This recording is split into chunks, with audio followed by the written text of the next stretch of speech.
ఇవాళ చాలా టేస్టీగా ఉండే మసాలా ఉప్మా చేయడం చూద్దాం.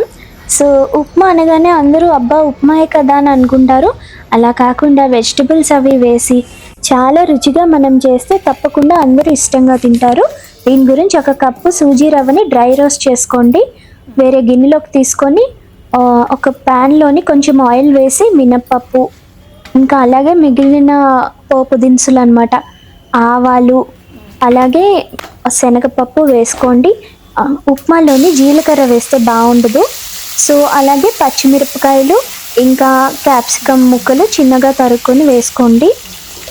అలాగే చిన్న అల్లం ముక్కలు కూడా సన్నగా తరిగి వేసుకోండి. అల్లం చాలా మంచి ఫ్లేవర్ని ఇస్తుంది మన ఉప్మాకి. సో తప్పకుండా అల్లం మాత్రం వేయండి.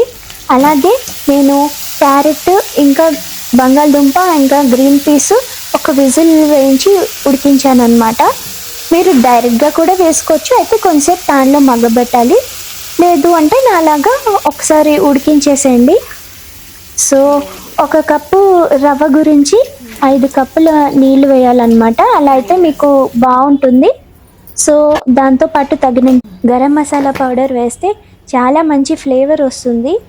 సో మీరు ఇప్పుడే ఈ టైంలోనే సాల్ట్ సరిపడిందా లేదో చెక్ చేసుకోండి. సరిపోయిందన్నాక మీరు రవ్వని ఇలా వేస్తూ గరిట తిప్పుతూ ఉండండి.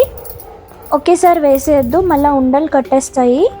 అలా తిప్పుతూ వేస్తే ఇదిగోండి ఆల్రెడీ మనం వేపి పెట్టుకున్న రవ్వే కాబట్టి ఫాస్ట్గా ఉడికిపోతుంది. దాని మీద ఇలా కొత్తిమీర జల్లితే చాలా రుచిగా ఉండే ఉప్మా రెడీ అయిపోతుంది. పిల్లలు పెద్దలు అందరూ ఇష్టంగా తింటారు. అండ్ మీకు చాలా తొందరగా కూడా అయిపోతుంది. తప్పకుండా ట్రై చేయండి. బాయ్.